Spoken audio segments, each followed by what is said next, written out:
Hello दोस्तों, मैं हूं आशीष और आप आ गए हैं कॉमिकल इन्फो चैनल पे। आज की वीडियो एक ऐसे टॉपिक पे है जो आपके लाइफ में कभी ना कभी एक बहुत इंपॉर्टेंट रोल प्ले करने वाली है। आपको ज़िंदगी में कभी ना कभी सर्वे करने या रिसर्च करना या डाटा कलेक्शन की ज़रूरत पड़ेगी ही। आप एक नया बिजनेस स्टार्ट करने जा रहे हो, आप एक नया प्रोडक्ट लॉन्च कर रहे हो, आप अपने ऑफिस में हो, आप अपने घर में हो। अगर आपको बहुत सारे लोगों का ओपिनियन चाहिए तो सबसे आसान रास्ता होता है गूगल फॉर्म सर्कुलेट कर दें और उसके थ्रू आप सारा ओपिनियन एक जगह पे कलेक्ट कर सकते हैं, एनालाइज कर सकते हैं, एक्सपोर्ट कर सकते हैं बहुत ही आसान तरीके से। तो मैं आज आपको एक ऐसी वीडियो दे रहा हूं जिसमें आपको डिटेल में पता चलेगा गूगल फॉर्म के हर एक एस्पेक्ट को। आप उसमें क्या इमेज इंसर्ट कर सकते हैं, क्या वीडियो इंसर्ट कर सकते हैं, आप क्वेश्चन किस तरीके से डिजाइन कर सकते हैं, आप आंसर्स किस तरीके से डिजाइन कर सकते हैं, कौन से आंसर्स के लिए कौन सा आंसर का फॉर्म जरूरी है। तो चलिए शुरू करते हैं एक डिटेल वीडियो गूगल फॉर्म के बारे में।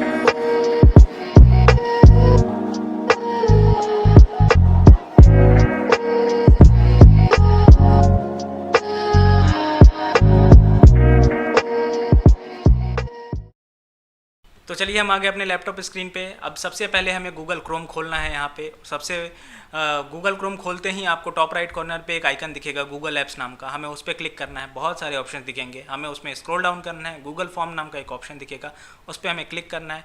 उस पर क्लिक करते ही एक नया पेज खुलेगा, उसमें आप बहुत सारे टेम्पलेट्स बने हुए देख सकते हैं। यहाँ पे जैसे contact information, RSVP, event management, ऐसे बहुत सारे टेम्पलेट खुले हुए हैं। जब हम इस टेम्पलेट को और एक्सप्लोर करेंगे, इसे डिटेल में खोलेंगे तो हमें और भी नए टेम्पलेट्स आपको नीचे देखने को मिलेंगे। लेकिन मैं एक ब्लैंक फॉर्म से स्टार्ट करता हूँ ताकि एक एक चीज़ आपको डिटेल में बता सकूँ। तो जैसे ही मैंने ब्लैंक फॉर्म पे क्लिक किया, एक नया पेज खुला। अब यहाँ पे आपको अनटाइटल्ड फॉर्म लिखा हुआ दिख रहा है। सबसे पहले मैं इसको जा करके एडिट करूँगा, सिलेक्ट करके। बस मुझे सिलेक्ट करना है और बैक स्पेस दबा के एडिट करना है। जो भी टाइटल मुझे अपने फॉर्म को देना है वो मैं टाइटल यहाँ पे लिख दूंगा। उसके नीचे डिस्क्रिप्शन, ये टाइटल डिस्क्रिप्शन में आपको गूगल फॉर्म के बारे में डिस्क्रिप्शन लिख देना है कि ये फॉर्म किस लिए है और इसका क्या यूज होगा। जो भी डिस्क्रिप्शन आप देना चाहते हैं वो आप वहाँ पे डाल सकते हैं।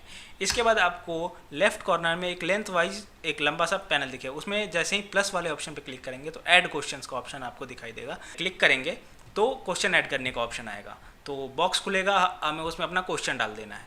क्वेश्चन तो हमने लिख दिया, लेकिन अब उसका आंसर, अगर क्वेश्चन मल्टीपल चॉइस वाला है तो हमें वहाँ पे MCQ एज आंसर का ऑप्शन मिल जाएगा। आप वहाँ पे MCQ डिफरेंट ऑप्शंस में अपना अपना आंसर लिख सकते हैं।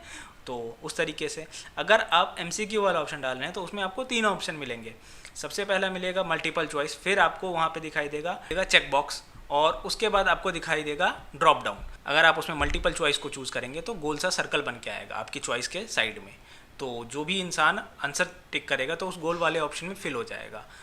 और अगर आप चेक बॉक्स को सिलेक्ट करते हैं तो जो आंसर होगा उसके बगल में एक रेक्टेंगुलर बॉक्स आएगा और उसमें जब भी आंसर सिलेक्ट किया जाएगा तो टिक का ऑप्शन दिखेगा। और अगर आप नहीं चाहते हैं कि चेक बॉक्स या सर्कल आए तो आप वहाँ पे ड्रॉप डाउन को सिलेक्ट कर ले, वहाँ पे नंबरिंग आएगी 1 2 3 4। और अगर आपका क्वेश्चन इस तरीके का है कि एक फैक्चुअल आंसर जैसे एज, फ़ोन नंबर या कुछ भी एक ऐसा जो एक शॉर्ट आंसर होगा, फैक्चुअल होगा, तो उसके लिए आप शॉर्ट आंसर वाला ऑप्शन चूज कर सकते हैं जहाँ पे टाइप करने का ऑप्शन मिलेगा। या अगर आपका क्वेश्चन ओपिनियन बेस्ड है जिसमें आंसर लंबा हो सकता है, आपको लॉन्ग आंसर पैराग्राफ वाला ऑप्शन चूज करना है। और अगर आप चाहते हैं कि जो आपका अगर MCQ वाला आंसर है तो उसको किस तरीके से दिखे, या तो एक लाइन में 1 2 3 4 दिखे या ग्रिड में दिखे, तो उसके लिए भी आपको यहाँ पे नीचे ऑप्शंस मिल जाएंगे, ग्रिड या लाइन वाला आंसर। या अगर आप चाहते हैं आपका क्वेश्चन कुछ इस तरीके से है जिसमें रेटिंग है 1 2 3 4 5, तो उसके लिए आप लाइन वाला ऑप्शन चूज कर सकते हैं। तो ये जो लेंथ वाइज पैनल है, इसमें आप सेकंड ऑप्शन जो है वो है इंपोर्ट क्वेश्चन का। जैसे उस पर क्लिक करेंगे तो आपको एक नया इंटरफेस खुलेगा, उसमें आपको सिलेक्ट फॉर्म, किसी और गूगल फॉर्म से क्वेश्चन को एक्सपोर्ट करना चाहते हैं तो आप आसानी से यहाँ से कर सकते हैं। बस आपको वहाँ पे उस फॉर्म को सिलेक्ट करना है। आप अपने फाइल से, अपने ड्राइव से, या किसी ने आपके साथ शेयर किया है कोई ड्राइव तो या कोई गूगल फॉर्म, तो आप वहाँ से भी क्वेश्चन को डायरेक्ट एक्सपोर्ट कर सकते हैं। उसी लेंथ वाइज वाले पैनल में तीसरा ऑप्शन है टाइटल का। आप हर एक क्वेश्चन के लिए टाइटल और हेडिंग्स क्रिएट कर सकते हैं इस पर क्लिक करके। तो और उसी पैनल में सबसे लास्ट में आपको सेक्शन ऐड करने का ऑप्शन मिल जाएगा, जिसमें आप हर एक टाइप्स ऑफ क्वेश्चंस, जैसे हो गया 3 सब्जेक्ट हैं, 3 सब्जेक्ट के अलग अलग आप सेक्शन बनाना चाहते हैं तो वो भी आप वहाँ से कर सकते हैं। हर एक क्वेश्चन का जो सेक्शन होगा अपने आप डिफ्रेंशिएट हो जाएगा।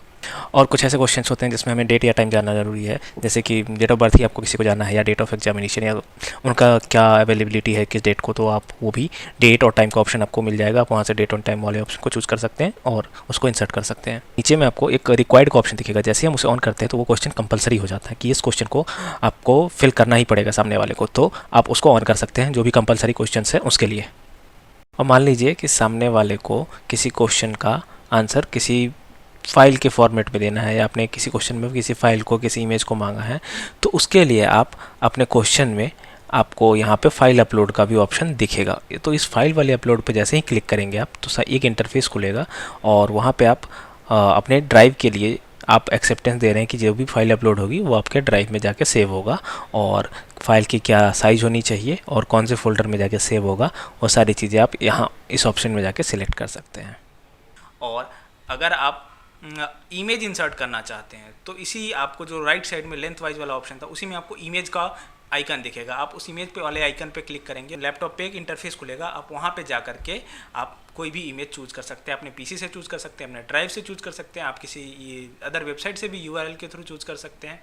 अगर आपको वीडियो डालना है तो आप अपने वीडियो वाले आइकन पे क्लिक करें और वहाँ से आप यूट्यूब पे कोई भी बड़ी वीडियो को आप सिलेक्ट कर सकते हैं। और आपको अगर उस वीडियो के ऊपर लोगों का ओपिनियन जानना है तो आप वहाँ से उस वीडियो को इंसर्ट कर दें और अपना क्वेश्चन जो भी उस वीडियो के रिगार्डिंग है वो ऊपर आप लिख दें और उसको add as a question select कर दें। इस तरीके से पूरा गूगल फॉर्म तैयार कर सकते हैं। जैसे ही आप ऊपर राइट अपर कॉर्नर पे जाएंगे तो आपको वहाँ पे एक पेंट जैसा ऑप्शन दिखाई देगा और जैसे ही उस पर क्लिक करेंगे तो वहाँ से आप अपने गूगल फॉर्म का थीम चेंज कर सकते हैं। आपका जो टाइटल है उसके ऊपर आप जो भी वहाँ पे हेडर लगाना चाहते हैं वो भी आप लगा सकते हैं। हेडर वाले ऑप्शंस में आपको राइट साइड में बहुत लेंथ वाइज एक पैनल खुल जाएगा, उसमें हेडर वाले ऑप्शन में जाना है और आपको वहाँ पे सिलेक्ट कर लेना है। आप अपना भी इमेज चूज़ कर सकते हैं, वहाँ पे बहुत सारे इमेज आपको मिलेंगे। आपका अगर स्पोर्ट्स वाला कुछ गूगल फॉर्म है या टेक से रिलेटेड है, साइंस से रिलेटेड है, तो हर तरीके का आपको एक वहाँ पे इमेज दिख जाएगा। आप उस इमेज को सिलेक्ट कर सकते हैं। ये थोड़ा आपके गूगल फॉर्म को अट्रैक्टिव बनाएगा, तो सामने जो इंसान भर रहा होगा उसको भी देख के लगेगा कि सामने वाला जो इंसान है जो गूगल फॉर्म बनाने में थोड़ी मेहनत करी है उसने।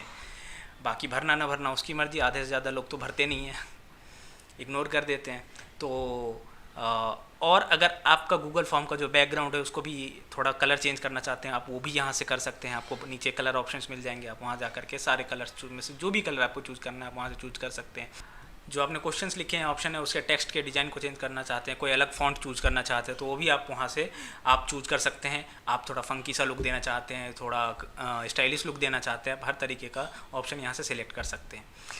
अब सबसे इम्पोर्टेंट बात है कि आप जैसे गूगल फॉर्म बना रहे हो, आप एक अलग इमेजिनेशन लेके चल रहे हो कि मेरा गूगल फॉर्म इस तरीके से दिखेगा और सामने वाले को कुछ और ही दिख रहा है, तो इस चीज़ से बचने के लिए आपको थीम के बगल में ही एक प्रीव्यू का ऑप्शन दिखेगा जिसमें आई जैसा शेप बना हुआ है। आपको उस पर क्लिक करते रहना है बार बार और चेक करते रहना है कि गूगल फॉर्म जो मैंने सोचा है वैसा ही बन रहा है कि नहीं। जैसे ही आप उस पर क्लिक करेंगे एक अलग टैब खुलेगा और उसमें आपको गूगल फॉर्म आपका कैसा दिखेगा सामने वाले को फ्रंट एंड पे, तो वो आप देख सकते हैं वहाँ से। तो उस तरीके से आप चीज़ों को एडजस्ट कर सकते हैं। तो ये काफ़ी ध्यान देने वाले पॉइंट है। अगला ऑप्शन है कि आपने पूरा गूगल फॉर्म तैयार कर लिया, अब आप चाहते हैं कि अगर इसमें कोई कमी है तो कोई एडिट कर दे, कोई अलग इंसान अपना ओपिनियन देना चाहता हो तो आप सेंड वाले ऑप्शन पे जाएंगे, वहाँ पे ऐड एडिटर का ऑप्शन आपको नीचे दिख रहा होगा। आपको उस ऐड एडिटर में जाना है और जैसे ही उस पर क्लिक करेंगे आपको जिस बंदे का ओपिनियन चाहिए गूगल फॉर्म में कि अगर कोई एडिट करना चाहता है वो इंसान, तो उसका ईमेल आईडी डाल देंगे तो वो एडिट कर सकता है, उसको इन्विटेशन चला जाएगा, वो आराम से इस गूगल फॉर्म को एडिट कर देगा। और अगर अब आप इस गूगल फॉर्म को जिसको भेजना चाहते हैं अगर आपके पास उनका ईमेल आईडी है तो आप सारा ईमेल आईडी इस बॉक्स में डाल दें और वो गूगल फॉर्म उन सब के ईमेल आईडी पे चला जाएगा, तो वो वहीं से डायरेक्ट भर लेंगे। दूसरा ऑप्शन है अगर सबका ईमेल आईडी नहीं है, ये थोड़ा हेक्टिक प्रोसेस भी है, तो आप यूआरएल कॉपी कर ले। आपको यूआरएल वाले ऑप्शन पे जाना है, वहाँ से यूआरएल को सिलेक्ट करना है। यूआरएल नॉर्मली बड़ा होता है, आपको छोटा करना है। शॉर्टन यूआरएल के ऑप्शन को टिक करेंगे, छोटा यूआरएल आ जाएगा, उसको कॉपी करके भेज दीजिए। आप जो रिस्पोंडेंट है उनके अगर आप ईमेल आईडी भी कलेक्ट करना चाहते हैं तो सेंड फॉर्म में आपको ऊपर में ही डू नॉट कलेक्ट, वेरीफाइड और रिस्पॉन्डर इनपुट तीनों ऑप्शन दिखेंगे। आप अपने हिसाब से इसको चूज़ कर सकते हैं और सामने वाले का जो ईमेल आईडी है वो भी आपके रिस्पॉन्स वाले सीट में आ जाएगा। अब देखते हैं कि रिस्पॉन्स वाला सीट में क्या क्या ऑप्शन है और उसकी क्या क्या सेटिंग्स हैं। आप रिस्पॉन्स वाले ऑप्शन में जाके आप देख सकते हैं कि कितने बंदों ने रिस्पॉन्ड किया है, कितने लोगों ने इसके आंसर्स दिए हैं, और उसको आप अपने जो सीट्स हैं उससे भी आप लिंक कर सकते हैं और उसको वहाँ से आप एक्सपोर्ट कर सकते हैं। अब चलिए सेटिंग्स वाले ऑप्शन में देखते हैं कि क्या क्या है।